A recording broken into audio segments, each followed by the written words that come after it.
Yo, so guys, welcome back to another video, and this is part 2 of the American Civil War by Oversimplified. Part 1 has gone down very well, and so have the other Oversimplified reactions, and I want to thank you guys for that.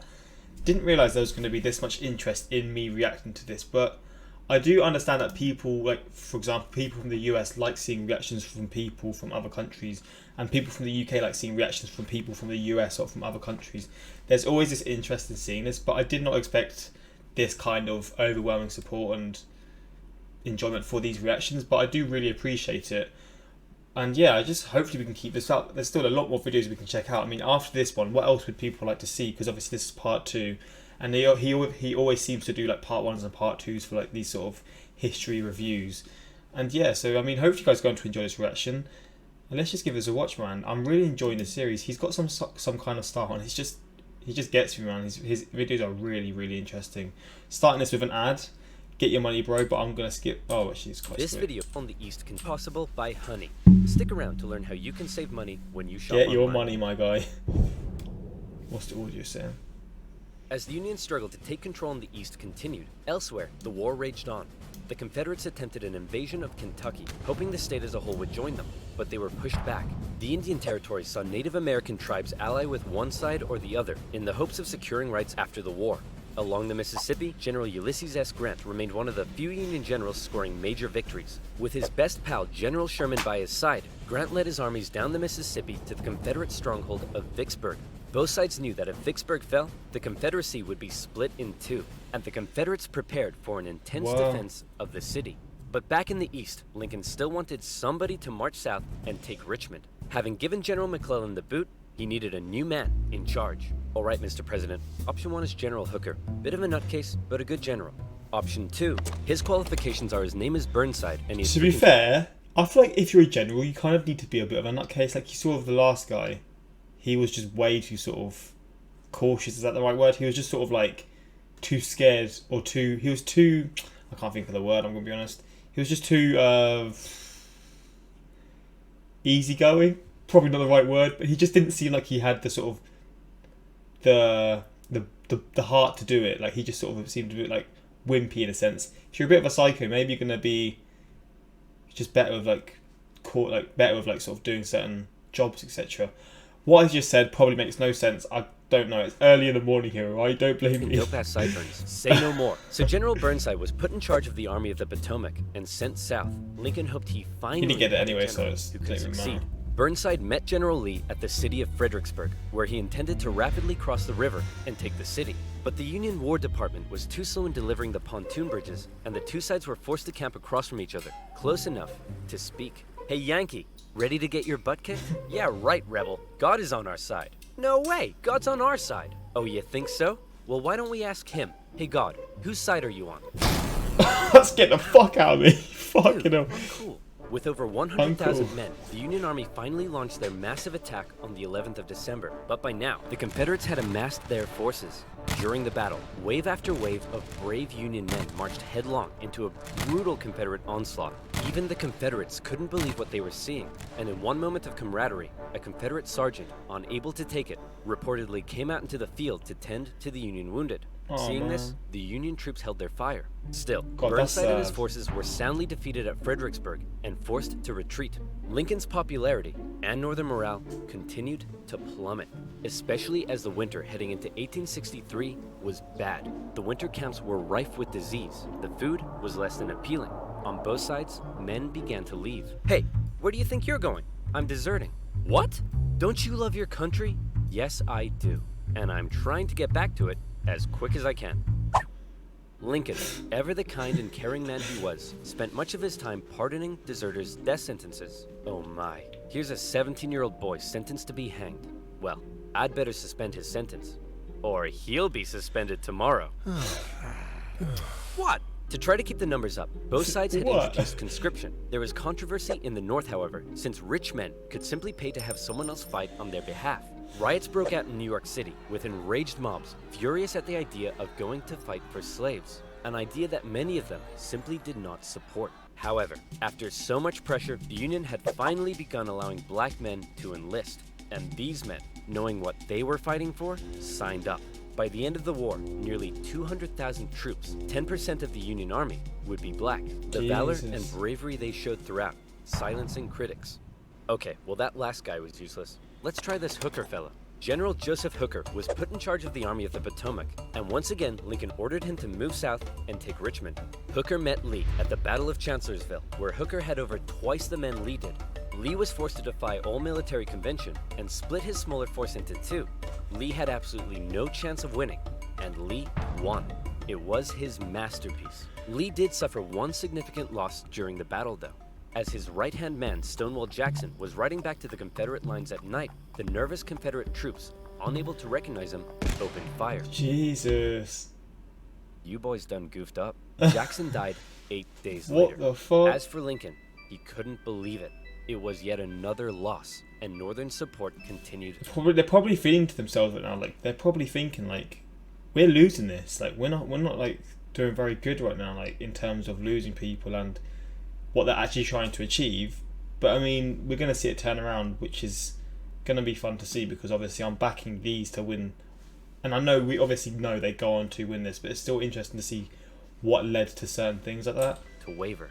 While the Union But right now they look like they're on their knees, man. Out west, unconditional surrender Grant was making moves as always. In an attempt to take Vicksburg on the Mississippi, he made a series of risky and bold movements. He sent a cavalry raid and feigned Sherman north to confuse the enemy.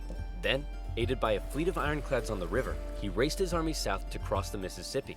Aware that the terrain to the north was restrictive, instead, he strategically moved northeast, hitting Vicksburg's supply line and defending his rear from Confederate armies in Jackson. Once he reached Vicksburg, the Confederate defense became hardened, and Grant was forced to settle in for a month-long siege, during which time he got rather bored. Jeez. Despite not taking the city, Lincoln He loves his alcohol too, yeah. and encouraged Grant to hold firm. It would only be a matter of time before the Mississippi was in Union hands. Around this time, the people in the west of Virginia, who had remained loyal to the Union throughout, finally broke away to form their own state. They could have named it anything in the world, but the creative minds at the time came up with the ingenious West Virginia. Back in Washington, Lincoln once again wanted a new general to take command. Oh my goodness, why do all these 19th century generals look so bust? Look, we got Sleepy Eyes Joe here. That's Princess Leia with a mustache. E.T. phoned the doctor. Fine, why don't we give Snapping Turtle McGee here a shot? So General Snapping Turtle McGee was put in charge of the Army of the Potomac, and it was a crucial time for the Union, because once again, the Confederates decided to go on the attack. So far, they had done exceedingly well militarily, but as the war kept going, the Confederate economy was crumbling. Riots broke out in the streets of Richmond as the price of bread skyrocketed. Supplies were dwindling. Jefferson Davis wanted to send men west to rescue Vicksburg, but General Lee knew the longer the war lasted, the worse their chances got. And he still hoped if he could just threaten D.C., the already demoralized North would surrender. So in June 1863, with the momentum behind him, General Lee once again entered the North, fighting his way through Maryland and into Pennsylvania. General Meade set out to meet him for what would be the most significant battle of the entire war. Wow. If the Confederates won, D.C. could fall. If the Union won, it would be a turning point, as the Confederates would run out of steam, and the small town that was to get caught up in the crossfire of the largest battle in American history was Gettysburg, Pennsylvania. On June 1st, units from each army encountered one another and skirmished through the town itself. The townspeople were forced to take refuge, except for one man who reportedly ran outside for a strange reason. "Joseph, what are you doing?" "I'm not gonna let them take my beans." "How many times do I have to tell you they're not here for your beans?" By the second day, over 100,000 men stretched for miles across the battlefield. Lee took the initiative, deciding to hit the enemy's flanks, and he came very close to breaking through the Union's disorganized left. But Union Colonel Joshua Chamberlain ordered a desperate bayonet charge, smashing into the Confederates and forcing them back. The Union forces held across the line. On the final day, Lee believed the Union Army had fortified its flanks, so he decided to finish them off with one massive central assault. The Confederates rushed at the Union lines during General Pickett's charge, and this time, it was the Union's turn to unleash hell. Meade had correctly guessed Lee's strategy, and the Confederates were decimated, forced to turn and flee. A devastated General Lee called out to his fleeing and wounded men, telling them it was his fault. And after holding for a counterattack that never came, he ordered a retreat back into Virginia. The North had just managed to score a massive victory, and one they desperately needed. And if that wasn't enough, in the west, after a month-long siege, Vicksburg finally fell. Jesus. The North now held the Mississippi. So now they've and really better got yet, them. it was the 4th of July. With control of the Mississippi, Union forces moved 4th into of July, Arkansas they love that and day, don't they? Tennessee. Tennessee in particular saw heavy fighting, with Union General Rosecrans masterfully pushing Braxton Bragg's Army of the Tennessee out of Tennessee. He suffered a major setback, however, at the bloody Battle of Chickamauga and ended up under a Confederate siege at Chattanooga.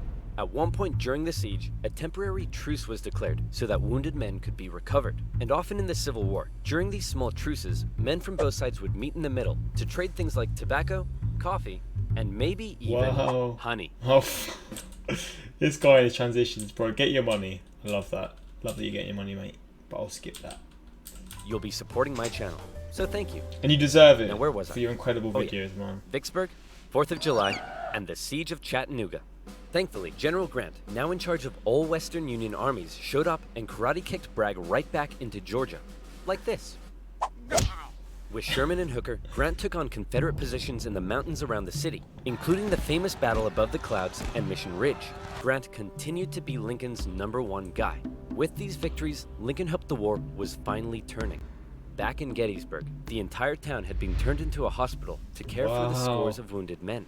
Throughout the war, on both sides, women such as Clara Barton rose to the occasion, doing crucial work on the home front and volunteering as nurses for those who had given their lives. A new national cemetery was to be established at Gettysburg, and Abraham Lincoln traveled out to attend the opening ceremony. At the event, the main speaker spoke for 2 hours. Then, Abraham Lincoln was called forward to give some brief, appropriate remarks. In just 2 minutes, he masterfully and poignantly iterated America's national purpose and the need to continue the fight. The Gettysburg Address would become one of the most famous speeches in American history. While they were now making progress, the North still couldn't find a decisive victory in the East. And that was bad news for Lincoln, because his presidency was now in its 4th year. In 1864, there was an election coming. The Confederates knew this too, and with little hope left of being able to threaten the North militarily, they believed their last shot at victory may be in the election. So that's wild to me. So, like, obviously, they are... Is that... Why has he got the random people on the calendar? That's just random as hell. But, like, it's crazy to me how there was an election, like, going on whilst there's a war going on. Like, usually, like, if there's a civil war going on, like, if there was, like, a civil war, you wouldn't really think people would, like, be voting for things. But, I mean, it's good that there was, because I say it was good. If it wasn't allowed, it would be considered a, like, dictatorship, right? So it would have had to be done. It's just kind of crazy that it was whilst there was also a civil war going on, but it is what it is, isn't it? Since Lincoln, emancipation and the war itself weren't exactly popular. People in the North were sick of war and wanted to put it behind them. Robert E. Lee hoped that if he could just hold out and continue to inflict more defeats, the people of the North would vote Lincoln out and replace him with a Southern sympathizer President. who may be willing to negotiate. Lincoln knew now he desperately needed a victory. Now, I know what you're thinking, but oversimplified. If Lincoln loves General Grant so much, then why doesn't he put him in charge of the campaign in the East? Well, guess what, loyal subscriber? You've hit the nail on the head.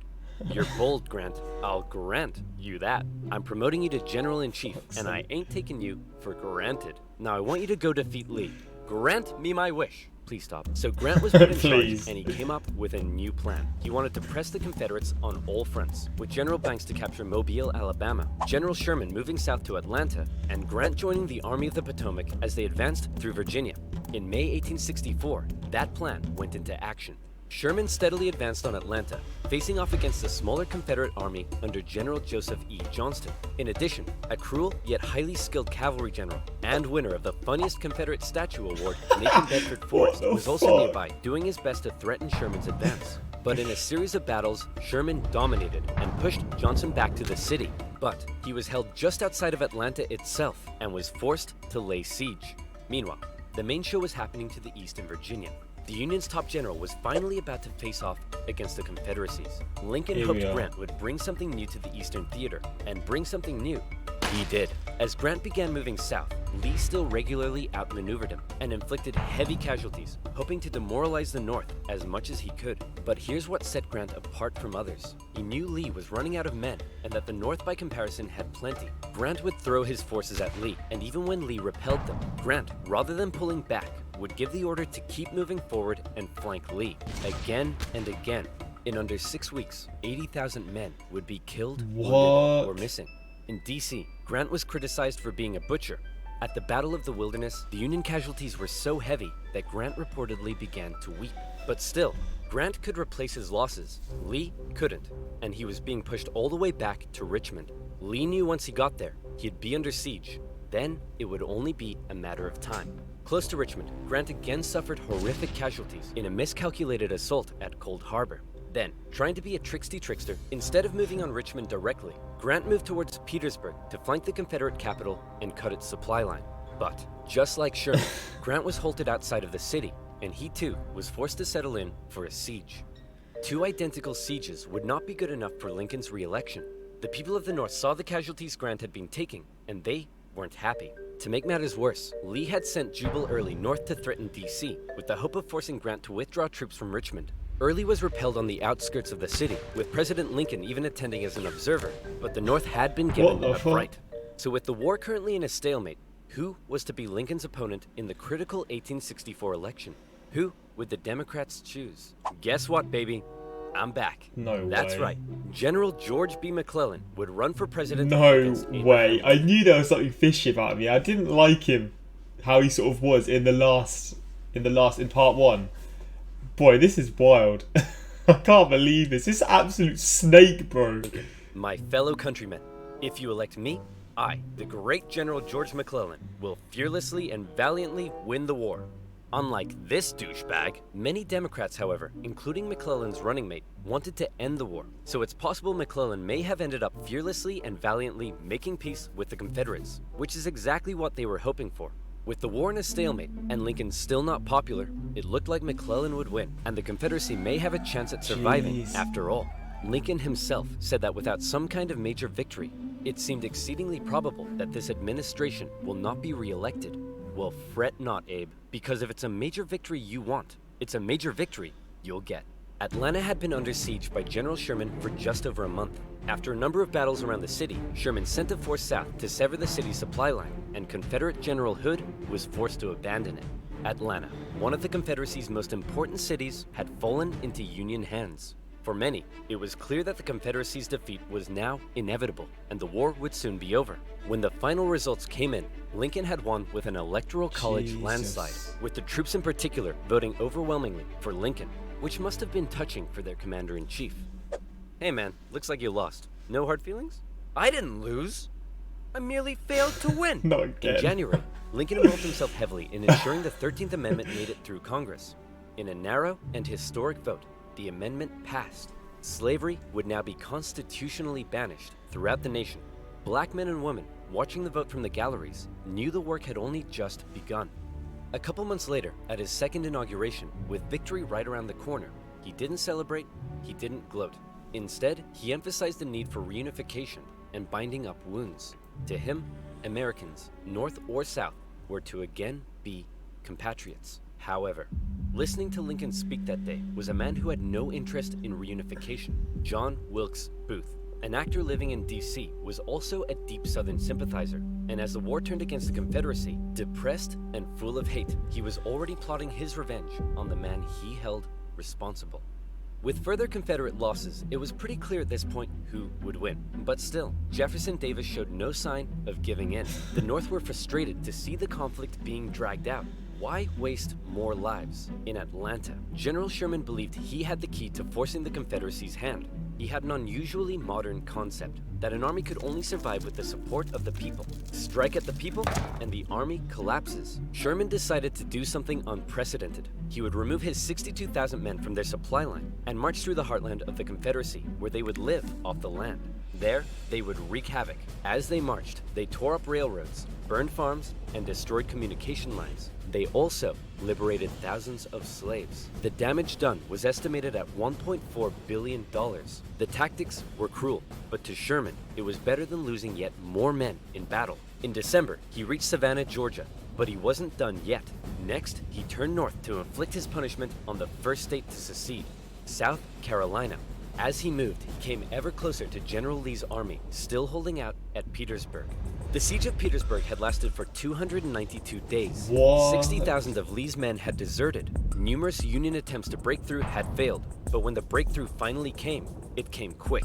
On April 2nd, a Union assault finally pushed the Confederates from their defenses. Hey man, there's no need to evacuate, right? You'll rescue us like last time, right? Sorry, can't hear you. Lee narrowly escaped the city, hoping he'd be able to meet up with General Johnson and continue the fight. Grant chased him down. Richmond was evacuated, and Jefferson Davis went on the run. As they left, the Confederates set fire to military buildings, but the flames burnt out of control, and as the Union troops arrived, they became firefighters. A couple of days later, Abraham Lincoln visited the war-torn city. Grant caught up to Lee at Appomattox Courthouse, where he trapped his forces. It was here, on April 9th, 1865, that Lee saw no point in continuing. Sir? Listen, bub. I drank a bit too much last night, and now I'm hanging like a fruit bat on a hot day. So whatever you have to say, I don't want to hear it. General Lee says he wants to surrender. Hot diggity dog! Grant and Lee met in the home of a nearby farm family, owned by a man who had tried his best to escape the Civil War years earlier, Wilmer McLean. All right, can we all just hurry up and get this over with? Martha, not now! I'm cleaning. Do you want us to get rats? Grant and Lee, after years of war, now spoke respectfully to one another. When Lee left, his face filled with emotion, Grant's men began to cheer, but Grant ordered them to stop. He knew that now was the time for reconciliation. Just over 2 weeks later, General Johnson would surrender to Sherman, ending the war for 89,000 Confederate soldiers in the largest surrender of the war. Not every Confederate state had surrendered, but the war was as good as over. Across the North, church bells rang out and celebrations erupted. In Washington, Lincoln gave a speech from the White House to a jubilant crowd, in which, among various things, he expressed his support for black voting rights. Lincoln had seen the nation through its deepest crisis. The presidency had visibly aged him. He had lost over 20 pounds. He said sometimes, "I think I am the tiredest man on earth." I'm not sure tiredest is a word, but geez, the man's exhausted. Cut him some slack. On a carriage ride with Mary, Lincoln clearly was looking forward to being a president in a time of peace. He was apparently very cheerful, surprising his wife, and he told her that between the war and the loss of their son, they'd both been very miserable. Now, it was time to be happy. On the evening of April 14th, See, I don't know the story to this really, but I know he was assassinated, and I think I remember seeing maybe like a film or something. It was in sort of like a theatre sort of thing like this, so I assume this is what this is going to be right now. He did a play with his wife and some friends at Ford's Theatre. It was a comedy, and the president appeared to be enjoying it very much.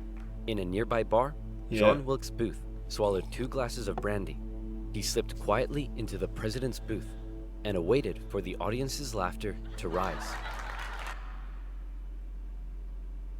The president was shot in the back of the head. Booth fled the city.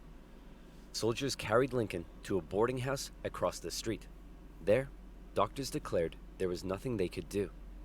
Surrounded by his heartbroken wife, son, and members of cabinet, at 7:22 the next morning, President Lincoln passed away. Never before had a president been murdered.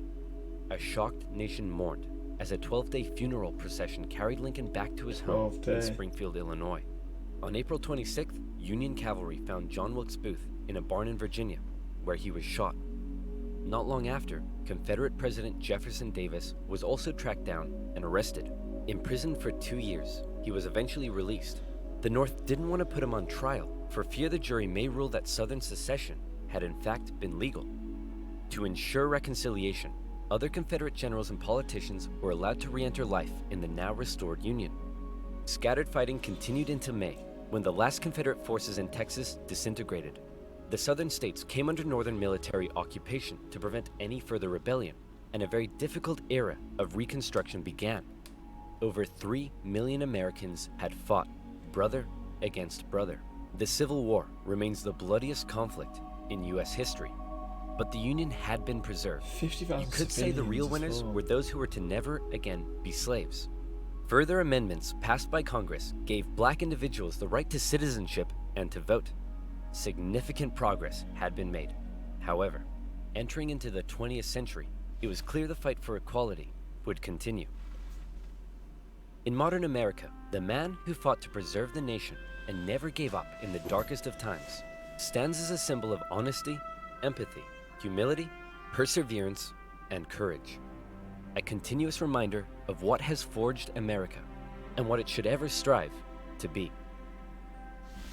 Wow, I mean, this was another incredible video, man. Oversimplified of an absolute banger once again.